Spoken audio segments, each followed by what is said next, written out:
Hi guys, Adam Manley here, Business Development Manager at Good Life Property Management. So we've been talking a little bit about ADUs, and fast forward a little bit, you've already gotten your accessory dwelling unit built, and now you're deciding, should you make the granny flat or the ADU a long-term rental or a short-term rental?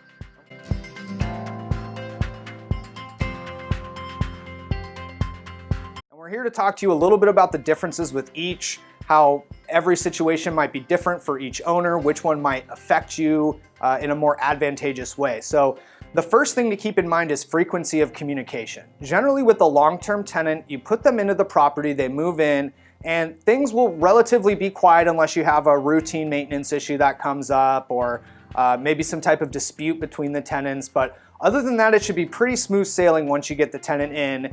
Keep in mind also that your ADU is a new construction, so everything should be pretty tight in terms of repairs goes.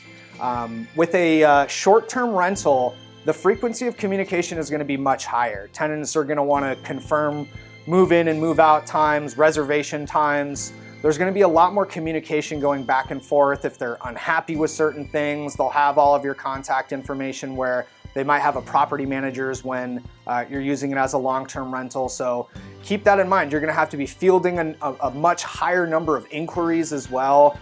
So if that's something you're prepared for, if this is something you're willing to put your time behind as your full-time job, then potentially making it a short-term is a good option for you. But if you are looking to really kind of create the same experience you have with another investment property, you might want to look more towards a long-term tenant for your ADU space. Another thing to keep in mind is the consistent revenue that you're going to accrue with a long-term rental. When the property is a short-term rental, you may be able to make slightly more money per month with a furnished rental or charge a slightly higher premium for some of those shorter days, but that's also going to come with a significantly longer vacancy period.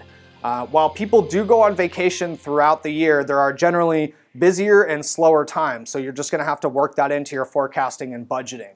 With a longer-term tenant, the income is going to be a lot more consistent over that 12-month period. You would typically move someone in for a year, assuming they're a good tenant. You would want to renew them and keep them in the property. So this approach is designed to net you a little bit more money or a little bit more consistent money over the course of that term. So just another thing to consider with your ADU. The other thing to keep in mind is the housing crisis. When you make your property a short-term rental, you're making it available to people who don't live in San Diego.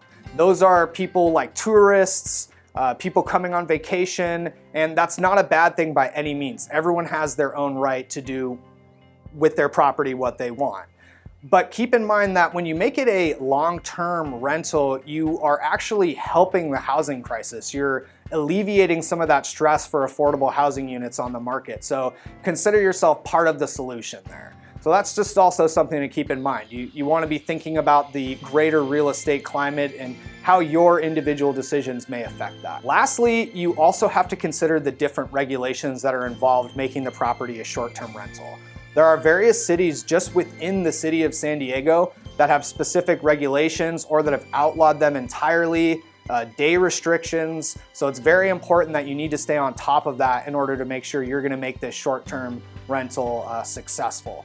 With the long term, you usually have a very similar set of parameters for the whole metropolitan area. It'll vary considerably less than with the short-term rental. So that's just easier for you to wrap your head around as a landlord, less things to worry about, and you know, just more time to enjoy the things that you really like doing. So those are some big things to consider once you have your ADU built, and if you're thinking about making it a short-term or a long-term rental. If you have any other questions, we'll include some contact information below the video. You can call us, schedule a time to talk with us about it, and we look forward to hearing from you. Thanks.